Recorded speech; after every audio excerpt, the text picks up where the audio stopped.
Hello, everyone. Welcome to the second in of this academic year's Fashion Means Business Fashion Talks.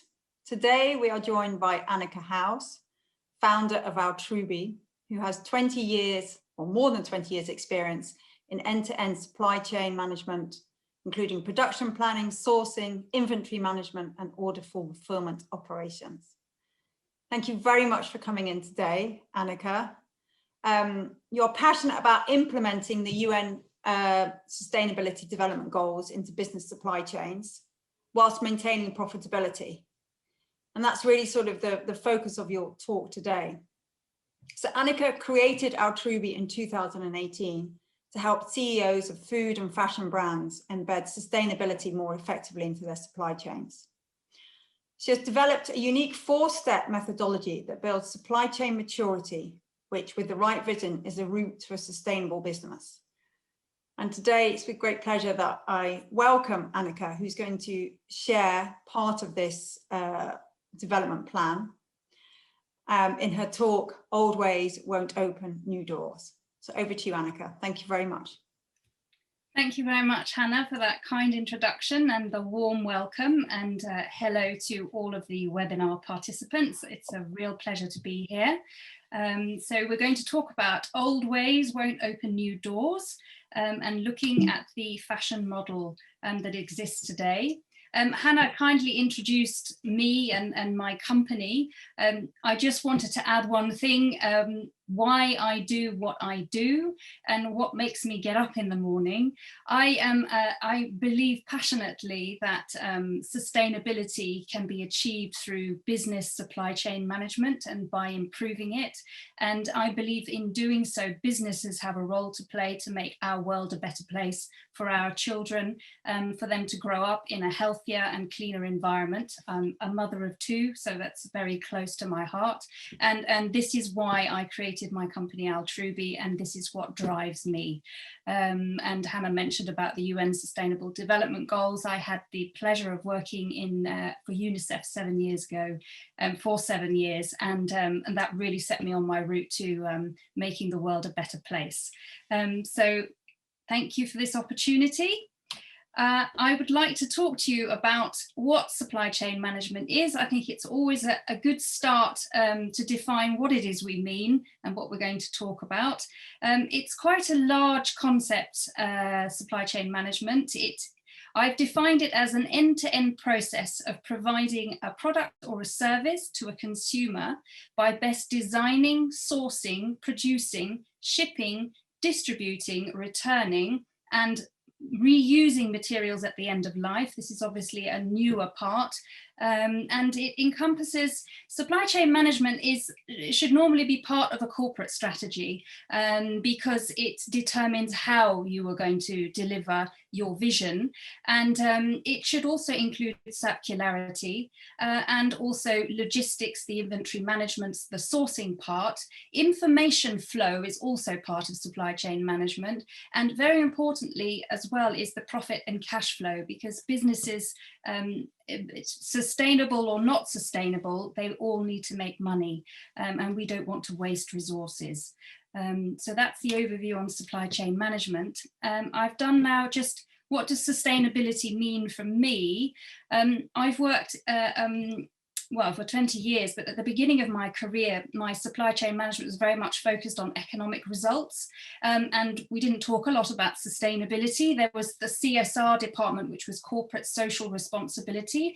But really the economic results were very big, which is the green circle on the left, and CSR was a bit smaller. And I think for the 21st century, what we need to do is shape a more of a balance between economic, social and environmental impact of the supply chain on the planet. So that's what sustainability means for me.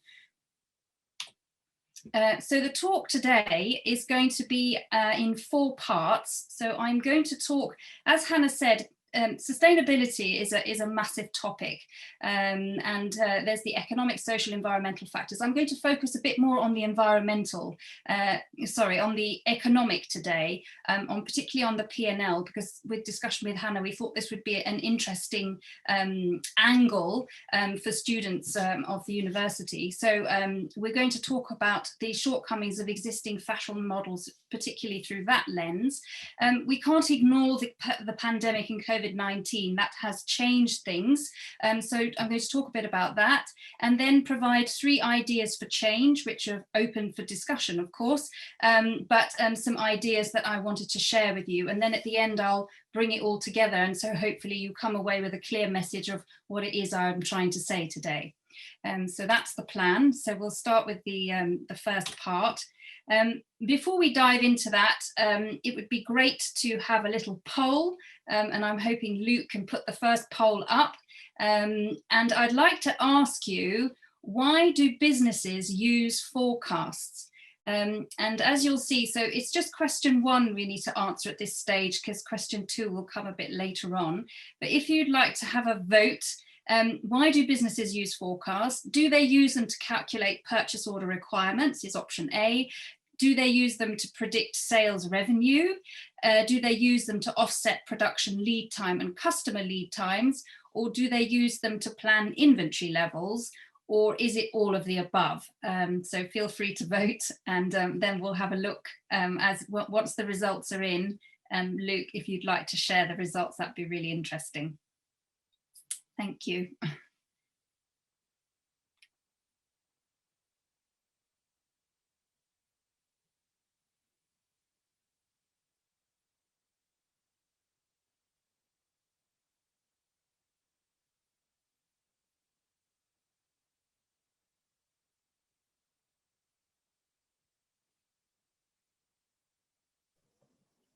You're getting everyone to think, Annika. Yes, well, that's always a good thing on a rainy day.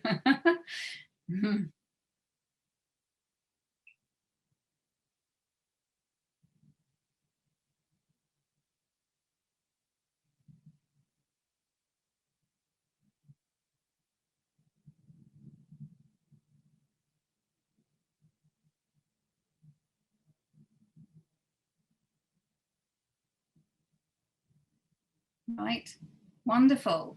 All of the above was the highest vote, and they use them to predict sales revenue. Well, you're very good, 79%. 15 of you voted for all of the above, which is actually the right answer because it's all of those different things. So that was really great. So well done. Let me explain a bit about I think, we can close that. Yes.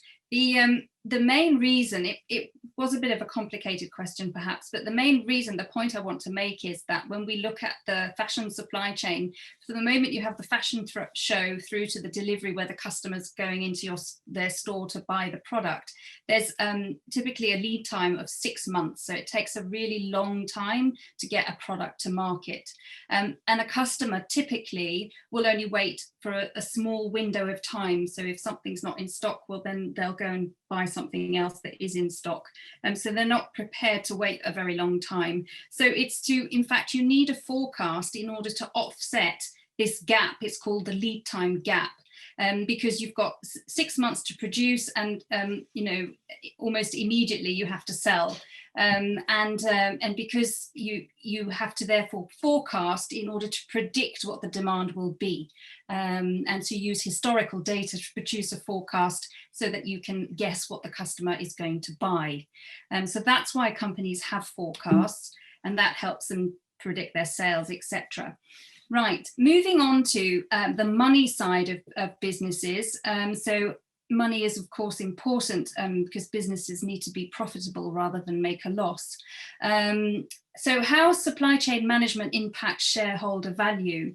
So there are two, now hopefully all of this is self-explanatory. We've got revenues, so this is obviously sales. So every time you sell something, you get a revenue. and you subtract from your sales revenue something called the cost of goods sold, which is the purchase cost of the product. And that then gives you a gross profit. And then you subtract from a gross profit something called the operating cost. And this is what is derived from costs of having warehouses, of freighting things around, handling and distributing the product. And then you also have administrative costs, staffing costs, for example, sales staff in a shop, they are for part of the operating costs. And the lower the operating costs and the higher the gross profit, the more cash the business has. And cash is a very positive thing and gives a lot of shareholder value. So companies strive to have cash to keep their shareholders happy. That's the P&L, which is profit and loss account. Then you have something else called the balance sheet, where you have something called working capital, and inside the working capital you have inventory. It's basically money tied up in the business in inventory or on payment terms, and when you pay your suppliers and when your customers pay you. And the more money you have tied up in working capital, then you have to, there's a charge for that. So when interest rates are high, which is not the case now, then obviously it costs you to have money tied up, and then you don't have cash flow, and then shareholders are not happy. So that's a very simplistic view on what the finances look like. And what I want to share now is the kind of thing that supply chain managers are measured on. So from across the supply chain. So if you look at revenues, companies want to increase revenues, and by doing that, the less you discount, the higher the revenue. The more you discount, you lower your revenue.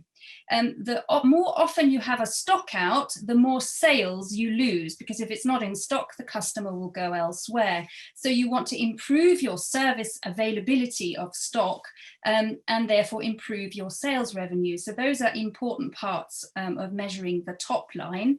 And then obviously you've got direct material costs and actually the cost of making the product. The lower you can get that, then the gross margin is then bigger. Because you have less to subtract from your revenue. And then in terms of distribution, companies look to reduce the cost of freight. So how much does it cost to move things around, to handle things? How many facilities and retail facilities, for example, do we have? That all has a cost. And if you can reduce that, you decrease the operating cost and the cash flow.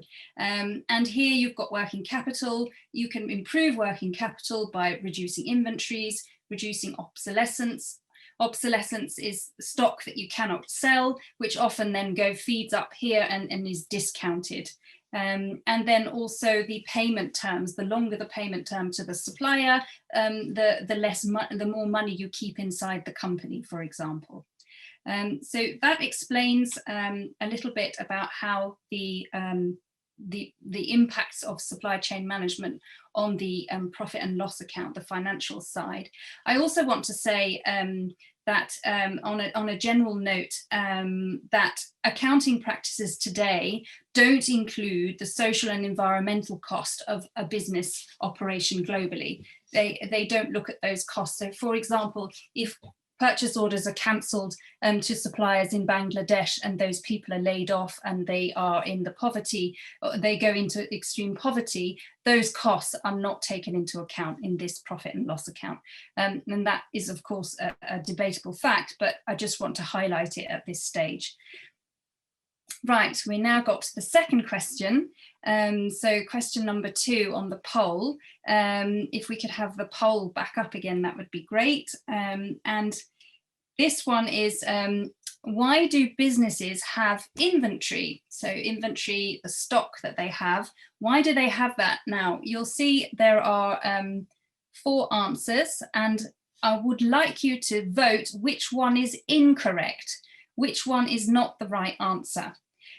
So I give you the option. So either A, do businesses have inventory so that they can sell something? Do they have inventory to mitigate business risk? Do they have inventory to protect against forecast inaccuracy? Or do they have inventory as a result of high minimum order quantities? Which one of those is not correct? And we were only looking at question 2, so just ignore the bit at the top.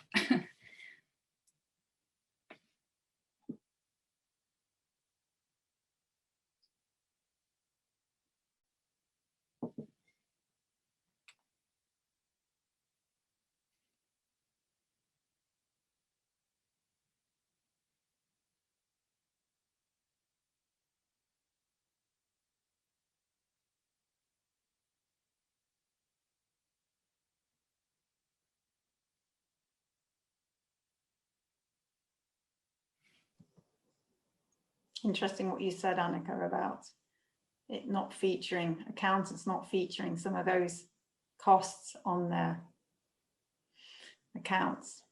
Yeah. Well, some companies are starting to do that. Caring, for example, they have an eP&L where they factor in the environmental cost. But across the board, I don't think that's practiced very far and wide. Yeah. But it is a cost. It's a cost to society and to future generations. Right, the results. Okay, let me get my mouse. So, which is the incorrect answer? To have something to sell. So 35%, this group's really good. They've got them all right every time. So the wrong answer is to have something to sell. Yes, because you don't have to have inventory in order to sell something. You could imagine having, you could make to order, for example. Somebody could still buy something without it being in stock, and then you could quickly make it and then ship it. So that is the correct answer. It was a bit of a trick question, but I think we've got a really good group today, so thanks for that. Okay, so yes, inventory is important to cover up risk and to work out forecast inaccuracies. So I've drawn here hopefully a simple flow of the current fashion model. So we've got your 6-month lead time at the bottom.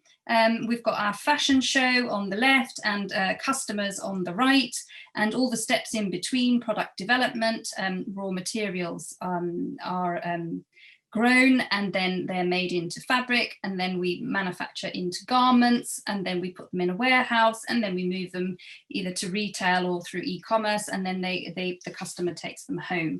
And these are very much global supply chains, so we source from across the globe, and either by ship or by air, and then locally by trucks. And then this lovely green arrow here, it reflects the returns that invariably come from e-commerce sales or people wanting to change what they bought within the given time frame. So, and this model today is reliant heavily upon historical forecast, because it has very, very long lead times. So the key point here is that we build a forecast and we push the inventory to the market, and then we see what sells. So that's how that works today. And what we have through this model, because we are working with forecasts so far in advance and trying to predict the future, crystal ball gazing has never been an easy art, to be honest. We have high inventories because you need to mitigate risk. What if your forecast is wrong? Let's order a little bit more just in case. And then when the forecast is wrong because it didn't sell, then we have high obsolescence, and that then fuels too much discounting. Or if something sells really well, you have a stock out. So then you decrease your revenue, you have high working capital, so your money's tied up. You have less cash in the business, basically, because you're decreasing your sales revenue and you've tied up money, and you reduce your shareholder value. And I've put in green here because the globalization of the manufacture, obviously there are countries that are more price advantageous than others because of where they are in the development cycle. So you can source globally with the view to, or with the objective to reduce the cost of goods sold, the direct material cost, labour and factory overheads, because they can be much lower in another country than in the market where they're being sold. So that's a green one, but nevertheless, this long lead time and this push model has a lot of red in it, so decreased revenue and working capital. So those are the shortcomings from a financial perspective of the current fashion model, and not to mention, you know, the social and environmental ones, which are of course important too. Now, typical distribution model, I just thought it was worth mentioning here that when we receive, so imagine a boat coming in, we receive from overseas a finished product in a warehouse, and then just before the season, the blue line, so we ship that stock into the retail store. So, and then we have the season and it gets sold, some of it goes to the customer, and whatever's left over then goes back to the warehouse where it came from, and then the new season is shipped in. So we do a lot of moving around here, and we've now got this newer channel which is growing very much, especially during the pandemic, of e-commerce, which can be served from a central warehouse or a dedicated warehouse, or indeed from an actual retail outlet.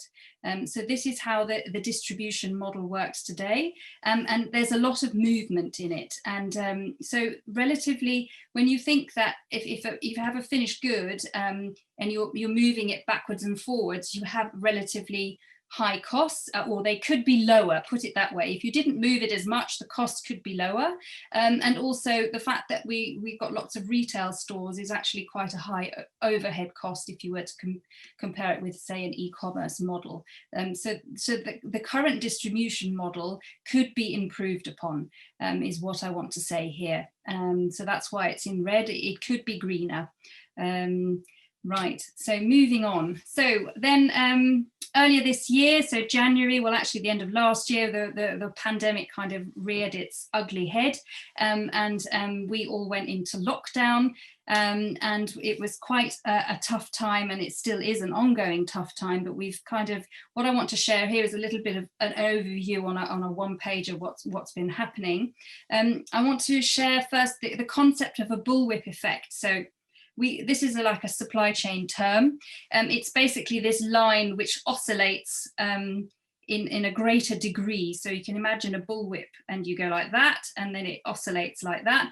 The point here is that a smaller change at the customer side ends up as a huge amplification on the raw material side. And that's why it's called a bullwhip effect, because of the amplification. And the reason you have amplification is for two reasons: because we do batch production, so we do in big batches and we have a lot of inventory.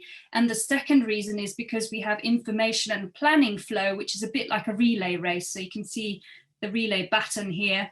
We pass it down the chain, so one gets it, and then you pass it to the next, and then the next, and then the next, and then the information feeds back up again. So it's kind of, there's a delay in the information flow, and that causes you know, because you're readjusting the demand's changed, and then we need to reflect that further down the chain, and that takes time, and it's not instantaneous, which slows things down.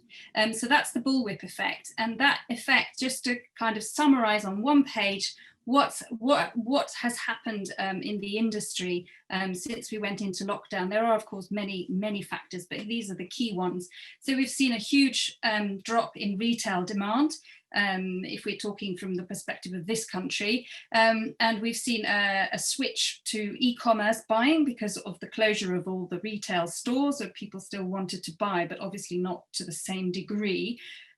We've also seen in the warehouses that supply the retail stores, storage capacity issues, because not enough is going out, but shipments are still continuing to arrive from abroad because they were on the water as we went into lockdown.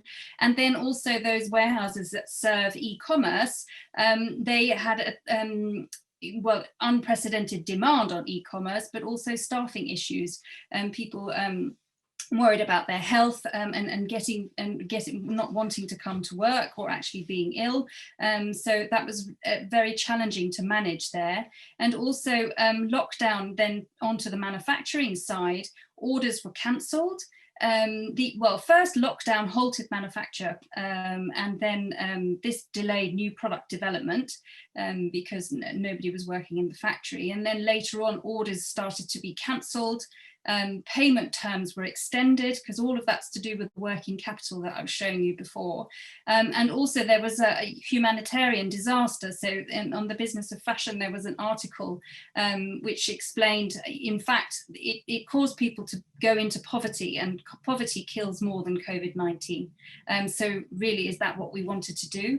And cancelling orders, there was also an article from Draper's warning of the effects of all the order cancellation and extending the payment terms, because there's not enough cash in the system to fuel actually. So you end up with a problem that there's not enough cash flow to fund next season's collection. So that's the effect that the pandemic has had on the supply chain. So it's been hugely disrupted, and we'll have to see the damage that's been done going forward with those businesses that have had to close, if they can reopen again. Now, so the redness is obviously the hit of the pandemic. We've had a complete lack of sales, decrease in revenue. We've had I put it in a dotted line here, but you've got increased poverty. Now, this doesn't appear on the P&L, but it is there, but it's not kind of accounted for.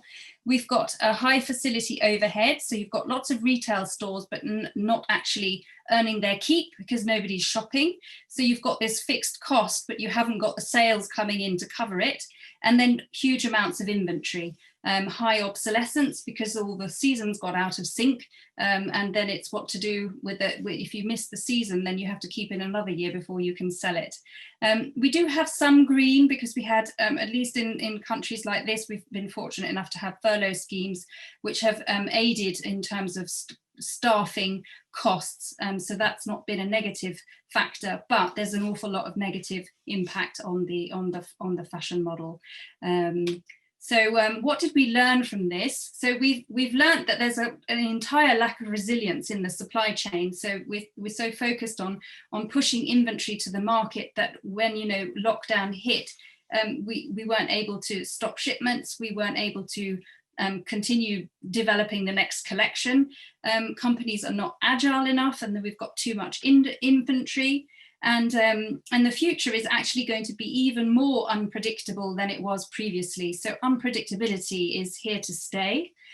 We have also seen that there's been a change towards e-commerce, and that's caused a rethink on the role of retail. So I think those are the main learnings. I'm sure there are others, but those were the main ones for today. So just conscious of time, I want to push ahead. So we've got 3 ideas for change. So there's lean and agile, reduce waste, and digital information flow.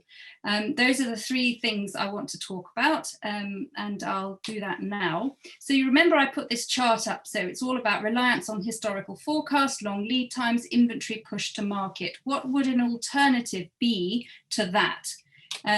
Now, there's a very good book called Logistics and Supply Chain Management by Martin Christopher, who was a professor at the Cranfield School of Business. And he has this really nice chart, which I think is very simple to look at. You've got supply characteristics, so short lead times, long lead times, and demand characteristics, predictable or unpredictable. So in the interest of time, I'm not going to explain them all, but clearly for fashion, we're dealing with long lead times, and post-COVID, it's really going to be unpredictable demand. So we're in this box here. And what this calls for is that we cannot rely on past data analysis to plan and forecast. So what we need to do is combine lean on a lower level material or on a common material, and agile, a faster response on the finished product. So we postpone the decision making. Let me explain a bit better on the next slide what actually that looks like, because otherwise it's a bit confusing. So if you imagine, so if we push, so we were pushing everything before, but if we just push up to a certain point by forecast and inventory, and we have a strategic inventory, and from that strategic inventory, we allow customers to pull what demand or what designs or products that they actually like. So the beauty with this is that you can do economic order quantity and batches and forecasting here, but you do it at a lower level. So for example, you do it on a fabric level, or you do it on a cut level, and you can order batches and you get a good price. And also the forecast is much more reliable, because if you know, I mean, you can forecast cotton, for example, but what's difficult is like which size, which design in cotton. That's very difficult to forecast. So you can push half-made or work in progress into a strategic inventory, which is much closer to the market. And from there, when you push in small batches, you push things into the marketplace, and then you wait and you see what works, and it pulls. So if something's very popular, then you'll get out of stock. But because the strategic inventory is closer to the market on a short lead time, you can then produce a little bit more, and then you put it in the market, and then it goes again. And so you keep feeding, and this gives you agility, and it also means that you, well, it's more localized. You can differentiate through color, features and trims, but it's much more effective and less risky in terms of inventory. Now I've got a very good friend who works at Zara, and she gave me this example of Zara, and she used to work at Zara, and so I'll just take you through that to make it a little bit more tangible. So how do they work? So firstly, in terms of procurement, they have really reliable and qualified partners, and they build long-term relationships, and they look for nearshoring for fast response. So not everything is far away, but closer. And because it's closer to home, they can have face-to-face meetings, which facilitates communication, and they also can reduce their CO2 footprint, because you haven't got that far to travel. And so they select partners not by, you know, pushing down the price as far as possible, but it's more about where they're located and what they can produce, what capacity and what quality they can and reliability they can provide. And from day one, when they design a collection, they collaborate with their supplier. So there's a full disclosure, they share the trends, the demand, the supplier shares the bottlenecks, the long lead times, the difficulties they might have, and they will tend to go for options on tried and tested fabrics, with obviously you can introduce newness, but you want the bulk of it to be tried and tested so that you're sure what result you're going to get. And you try not to have too many variants. So you need variants to offer customer variety, but from a supply chain perspective, you can't have too many, because otherwise it becomes too complex. So you need to find that balance, and it's done jointly with the product development teams. And then you purchase raw materials in advance, you reserve factory capacity. So this is on the push side of things, and here is on the pull. And then you store stock undyed. You can even have ready-made fabrics or garments all ready to go, and then you dye them at the last minute and send them into the stores, and then you see what works. So this is a really great example of how lean and agile works, and I think that would help very much to make supply chains more resilient in those businesses that don't operate like that today. And so this brings you all green, because you have lower inventories, you have less obsolescence because you're only making small batches, you can test the market, see if it works. That will allow you not to have to discount so much, so you don't erode your top line revenues. You also have better service, because if something's selling well, you can just make more of it much more easily. And you still get, because you're using economies of scale on the easier to forecast parts of the like the type of fabric, and you're reserving capacity in advance, you still get competitive pricing. So you win across the board. So it's a really good model. And then I wanted to, so that was the first one. So then the second one, I'm going a bit faster now in the interest of time.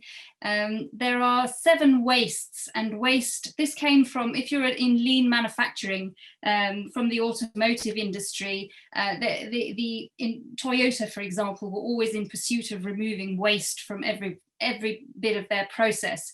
And there's something called TIM Wood. So it's time, inventory, motion, waiting, overproduction, overprocessing, defect. So this is reducing lead time, reducing inventory. Don't move something unless you really need to. If you're not adding value to it, don't move it. Waiting time, people standing around waiting is money. Overproduction is a waste, so it leads to overconsumption, certainly in fashion. And over-processing is not adding value, it's just adding cost. And defects, the fewer defects you have, the less money you waste. I'm not going to go through all 7 of these. What I wanted to do was give one example of where I see that there's waste that could be rethought in a different way. And it's this particular distribution model, because the pandemic has shown that there's a shift, a strong accelerated shift towards e-commerce. What's the role of retail? And also the fact that we've got really unpredictable demand now. This model isn't really ideal because we're pushing stock into the marketplace and then we're shipping it back again. So there's a lot of movement that perhaps isn't necessary. And what might be an alternative, because generally as supply chain practitioners, when you have unpredictable demand, it's better to keep the inventory upstream and then distribute it as you get demand for it. And particularly if you're using e-commerce, that model works really well. And the fewer stocking points that you have, so the fewer retail outlets that you have, for example, the less inventory you hold overall. So if you have just one warehouse location, I'm not saying you should have just one, but if you had one instead of 5, overall the amount of inventory you need is lower, because you have you offset pluses and minuses of stock shortages and overproduction in one place. So it lowers the overall inventory. And also it's the cost of moving stuff around that doesn't really add any value. It just adds cost. So, you know, shipping stuff into a retail store and then taking it back again, it doesn't add any value to the customer. So it doesn't do anything for the customer. So one could question, why are we doing that? And then, of course, there was one other idea on virtual fitting, because, you know, there's a lot of returns from e-commerce. Perhaps there are solutions inside technology that could help reduce those returns. But if one were to look at reducing waste on the distribution network in fashion, then perhaps there is there's economies to be gained in freight and labour and facility overhead costs, and also in CO2 emissions. Because, yeah, so that is one area to look at to reduce waste. And then the third area I want to talk about was information flow. So you remember I was talking about information, so going from one to the next node and traveling all the way up again. So it's a bit like a relay race, the way information travels. It wants to be a little bit more like this gentleman here, the conductor of an orchestra. So if you imagine the audience here behind is the customer, and the conductor is listening to the customer, and he's then got all of the suppliers, the producers who are the people, the musicians playing their beautiful music, and they're all in tune, in harmony, and it's a little bit like every time there's a demand change, they all react and they all move at the same time, so it's in real time. So it's a bit like this. If you imagine, because now everything is on social media, so you've got like influencers on Instagram who will say, oh, this is a really great handbag, and post that, and then people see that and go, oh wow, we need to go out and get that handbag. And if we have this kind of relay race, by the time we react and respond and make more, the opportunity has gone. Whereas if we can make it more circular, and I think digital technology and cloud computing can help with this. If we can have real-time circular information flow, so that as soon as we see a customer demand or a trend increasing on a product, everybody is informed on raw materials, at the mills, in the factories, distribution network, and at the retailers, and all of them can react at the same time and make plans, and then you don't have this lag in time. So that would be really helpful, and I think the technology is there, so it's harnessing it, and what it produces is a smoother flow of products. So if you remember that bullwhip, what we want is a much smoother kind of flow rather than a bullwhip effect. And that smoothness of a flow will actually improve the lives of the people who actually make the product, because rather than having entire orders cancelled, they'll have reduced demand, but they'll still have enough to keep their businesses going, because it'll be little and often. So I think that information flow would be really helpful. So I just want to bring it all together now, so to kind of conclude things, and I hope you're still with me, and it's not too much information for you. So bringing it all together, so we've got this. So what I've been talking about are these value levers on the profit and loss, and on the balance sheet, and what we're actually looking to do, reducing cost and inventory, and increasing the sales revenue. And the three solutions are obviously this push and pull model. So through designing through commonality, so having commonality on fabrics and types of cut, allow you to operate in a lean way, so that you can still produce in batches, but you hold it in a strategic inventory point, and then you postpone the final product decision much nearer the time, just before you're going to sell it, and then you put stuff out there and see then what pulls and what the customers like, and then you make more of it. The second is to take out waste. So wherever you can, and this is very much on a continuous improvement. Now, you can read all about how to do continuous improvement, but it's really collaborating with suppliers and everyone in the supply chain to take out waste, and how can we do things better so that we can be more agile, because the less waste you have, the more agile a business can be, and the more effective it is on the cost side of things, and also that means involving workers as well, the people that actually do the work, because they see things that would be really helpful in improving processes. And then it's harnessing technology for real-time information flow. So that's the fourth thing, is making information decision-making much more now, rather than having this delay before we can consolidate and take a decision, and we can lose a lot of time and opportunity in doing that. So that's really the conclusion of this particular piece. Now, I did want to add, because I'm conscious that we didn't talk a lot, that's my time up on my phone, just letting myself know.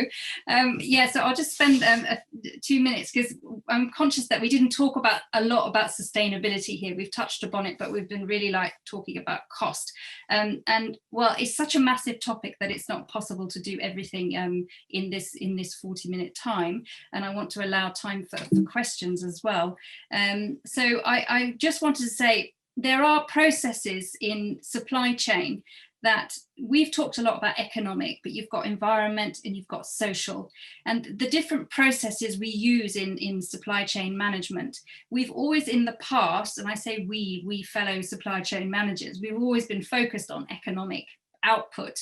But actually, if we have used those processes, but we say, right, we now want to have a better CO2 footprint, or we want to be able to make sure that the people who work in our supply chains are paid a minimum wage, and that it's not a corrupt process, and that there's gender equality, well, we can use the existing processes and put in different inputs, and we'll get different outputs. And so this is where my firm belief is that how you make something sustainable is by improving the way that you work these supply chain processes. So this is really the last thing. I think you have something called supply chain maturity. So those processes on this previous slide, we've got S&OP process, and I'm not going to explain them all, but people who work in the supply chain will understand those processes. But the way that we do them, we can do them, like in anything, you can do them really well or really awfully. The better you do them, the maturer you are. And if you have companies that then are more purpose driven, then we're more likely So if we've got purpose and we've got a sense of maturity in the way that we make decisions, the way that we collaborate internally, the way that we partner with our suppliers, and the way that we innovate all together, we're more likely to achieve this systemic change, which is what we want in terms of more social equality, a better impact on the environment, and still make money. So that's kind of really how I see things happening now. I could talk, until the cows come home about that, but I'm not going to. But I just wanted to say, I've showed you that very much on the economic side, and there is a real way of how to implement that, but that will have to be for another time. So thank you very much. And I didn't say at the beginning, but questions are at the end. So now's the time for questions. So I think, Hannah, you were going to see if any questions have popped up in the meantime. Yes, so first of all, Annika, thank you very much. That was very, very insightful. And I know how passionate you are about this topic. And I think it's really refreshing to meet someone with so much passion. And COVID has really sort of added an extra dimension to this. And I think many of us have had time to stop and reflect. And we've seen, the buildup of stock because stores were closed, and we've read about, humanitarian issues in countries like Bangladesh, for example, because orders have been cancelled. We're very aware that, distribution centres are almost bursting to the seams, and actually the cost of rental within a distribution centre or space within a distribution centre is at a premium at the moment. So I think it's very relevant that you should be sharing your knowledge at this time. And as I mentioned before, I really do hope that you can come again after Christmas, perhaps, to one of our future slots and actually share a little bit more about what you were not able to share today. It'd be really, really great if you could. Oh, absolutely. I'd be delighted. Oh, thank you. That's really great. So we've got one question that's come in. So please don't be shy. Please send in your questions, although we went into a lot of details. So maybe everybody 100% understands, but for example here, the Zara example is interesting, but are they the most polluting fast fashion brand along with H&M? Okay, do you have any better examples? I'm not too sure why the person who posed the question thought they might be the most polluting brand along with H&M. Well, I think perhaps they because they're lean and they're so agile, they're actually able to push more stuff to the marketplace, and they can still make a lot of money from it. And I think their idea is to get people into the store more frequently by offering more newness, and then using that agile model to do it. So I think it might come from that perspective because it's fueling overconsumption. I don't know, but I'm assuming that it is that. And yeah, I did hesitate with that, but I did think that it was a particularly good example particularly on the lean and the agile. And it's a great process. And I think that through working, what they really, really do well is how they work with their suppliers. At least that's what I've been told to people who've worked there. And I think it's through developing the supplier relationship that you can better adapt the social and the environmental agenda to see how you can make that better. But indeed, it is a fast fashion model, yes, that fuels consumption. Yeah, I mean, I suppose in some ways fashion is about fueling consumption. So yeah, fashion itself is probably not so sustainable. No. But I think there are other ways of making it sustainable. But yeah, I didn't share everything. Well, you saw my first version of the slides. I had quite a lot of other things in there. But I think it was just, it's always good to have an example to illustrate the point on the lean and the agile. Yeah, and Zara, from the way they've managed their supply chain, is indeed a good example, because they can turn product around from concept to shop floor in 2 to 3 weeks, whereas many other retailers are working to extremely lengthy lead times and therefore cannot respond accordingly. So yeah, I think from that perspective, it's a good example. So, yeah. Okay, so got a question here. It's quite lengthy, so bear with me. When COVID hit China earlier this year, I was shocked by the lack of sympathy, humanity in the office. So this is a student, an MAA student that was on a placement, I imagine in China, or maybe in the UK, I don't know. When it was our turn in March, I felt like the company felt like we were superior because we were the clients. We were cancelling so many orders and therefore massively impacted our suppliers. Do you believe it's the government's role to increase awareness for CSR or brands' responsibility to teach their staff about the circular economy? So I think that question is around the fact that obviously, first and foremost, we had COVID in China and then it crossed in Europe. And I suppose we were judgmental maybe of what was happening in China. And then obviously when we got COVID, we then perhaps followed the same measures that had happened in China and we started cancelling orders. And whether the government has a responsibility to increase awareness of CSR or whether it should be down to the individual brands. I think that's a really good question. I think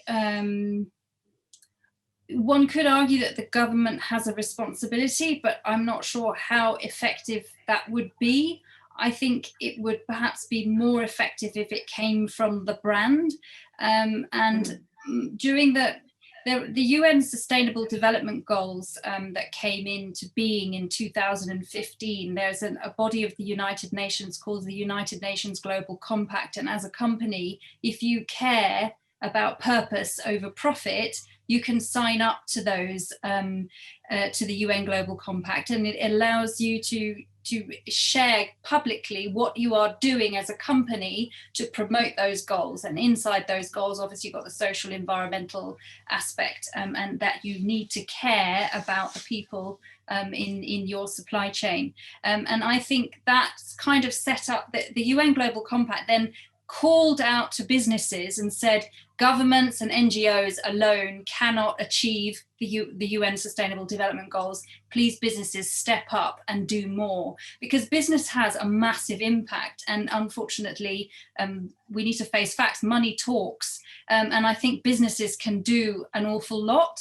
And I think if a business stands up and has a vision and a purpose and says we want to make the world a better place, I think then they will actually have more impact through their own supply chains, because they're the ones giving the orders.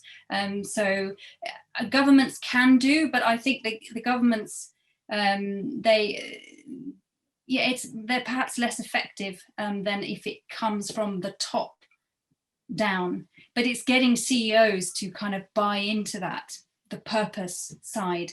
And the more, well, I suppose altruistic, but it also makes an awful lot of business sense, because for the 21st century, you know, the younger generation, they expect businesses to be more responsible. So I think businesses need to change and be more purpose driven. But I think it's more effective coming from the business. I think also, if you think about us as consumers, you know, we look up to brands. We buy into brands because we find them aspirational. So if they're sort of got a particular value, perhaps we'd find ourselves having a greater affinity to that than perhaps hearing from the government. I think the challenge that businesses do have, and I think you summed this up quite nicely in your presentation today, was that this is such a huge topic. And so brands sometimes might be slightly cautious about, you know, boldly saying that, you know, they are sustainable, because to be fully sustainable is nigh on impossible. And I suppose there's always that risk that they might be being sustainable on one aspect, but being judged for being unsustainable in another aspect. Yeah. Yes, but I think there's more reputational risk of damage if you don't say you're sustainable, and I think also it is a journey, right? When I watched a seminar by the Ellen MacArthur Foundation, and they did an image of a stone staircase going up, and a little kitten sat at the bottom. And it's just, we're at the start of this journey. And I think you've got to start making statements as a company, as a business leader, and say, well, we are going to take that step. Because if you don't put the stake in the ground, you're never going to start trying to get there. And I think, yeah, we should perhaps be less condemning to those that do, because at least they're trying. Although you have to be wary of greenwashing as well. But Yeah. but I do think you need to make a statement, and albeit far off in the future, because if by doing that you set a goal. That's why I like the UN Sustainable Development Goals at the UN Global Compact, because you have to sign up, and every year you have to give a report, and you have to say, what are you doing? You pledge towards whatever goal, and then you say, this is what we're doing, and it's progress. And just by setting a target, then we start doing things. That's human nature. Yeah, we have something to work towards. Mm. We have a question here from Maurice. So thank you for an excellent talk. Could you make a distinction in terms of supply chain management across the various different fashion sectors? So mass market, fast fashion, designer, high-end and luxury. Make a distinction. Or is it the same sort of principle, but maybe just on a different timeline? Or I've worked in many different industries, and you'll have the functions are still the same. So that circle that I put up at the beginning, you're defining what it is. It's, you know, it's designing the process. And I think if you want to be a smart business, you need to have the supply chain in mind as well as the customer. So you'll have different problems, but the building blocks are the same. You've got to produce your product, you've got to distribute it, you've got to make it, you rely on raw materials, your land, you know, you consume water, you pollute the soil, you cause deforestation, whatever, you know, there's an impact of your supply chain in whatever line of business really, or type of fashion model that you're in. I would say you might have different metrics, but I think the main blocks are the same, but the metrics would perhaps be different. The dynamics will be different. Yeah, maybe, yeah, exactly. That what constitutes that. Another question here from Sarah, who's thank you very much for your talk.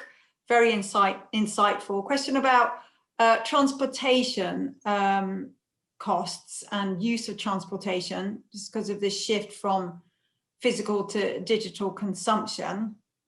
Yeah, and goods being returned. How do you think that can be a way of addressing this issue across the industry and make the process more sustainable? And would you feel that the pollution problems of transportation has significantly contributed to, you know, perhaps us being more unsustainable? Yes, that's a really good point, actually, on the shift towards e-commerce, because I know when you know, Amazon has become so big, for example, and you kind of question, do we really need to have same-day deliveries, and do we need to really receive our packages separately? So that's each time that's a vehicle coming to deliver, and then, you know, we buy a bit extra and then we return half of it. So you know, you buy a pair of shoes and you have two sizes, so you can try them both on and send one back, and it doesn't cost you anything. So obviously that's fueling more pollution, and I think and also in terms of packaging. So I think there is improvement to be had. Now, there are different types of modes of transport. Obviously, you can look at electric vehicles and bicycles, depending on, you know, the density. If you're in a city, you can think about bikes or kind of trolley bikes or something like that. But there are ways of reducing the CO2 emissions in e-commerce. But what I do think is, you know, reducing the returns, being able to get it right the first time. So I think this is where technology, digital technology, if you can kind of view something on yourself without it physically being there, if we're already doing samples now digitally, can we not also do a digital fitting room or that kind of thing, so that you can avoid returning things? And then at the same time, generally the distribution is done through third-party logistics providers, and they are moving towards more green logistics. And that was another thing that I could talk about, is how to improve on the e-commerce side of things, because the way, when you look at Amazon, and sometimes they send huge boxes for a tiny little thing and you think, oh gosh, that's not sustainable. I'm not sure if I've answered the question, but that's kind of what sprung to mind when I heard the question. And then just one last question from Katerina. So throughout your talk, you spoke about one of the solutions being technology. So Katerina has just mentioned that Zalando secured a deal to buy a body scanning startup. Do you think that this can be a way of addressing an important industry matter, which I suppose carries on from what you were just saying about deliveries and wrong sizes, and make the process more sustainable? I do, if it means that we can try something on and then know that it's going to fit when we get it. It doesn't solve all issues like the feel of the fabric and that kind of thing. I would also say, I'm not sure how that works with GDPR, because it's then personal data, and I'm not sure how that would work, sharing that type of data, but it's probably protected in the same way that our card details are. But yeah, I think that's a great evolution, and it would be interesting to see how that develops. So thank you very much. And just on the note of technology, next week we have Bamboo Rose, who's going to be talking about some of the technological advancements in supply chain management, looking at product lifecycle management, which I think ties very nicely in what you've covered today, Annika. But that just leaves me to say thank you very much for your time today. We really value your contribution and you sharing your insights, and yeah, definite food for thought. And I hope we can see you again for the fashion talks in the future. Absolutely. Well, thank you very much. I really enjoyed it, and I hope everybody got something from it. That was the aim, at least. So yes, thank you very much. It was a pleasure, and I'd love to come again. Thank you. Take care. Thank you. Bye-bye. Thank you, everyone. Bye. Bye.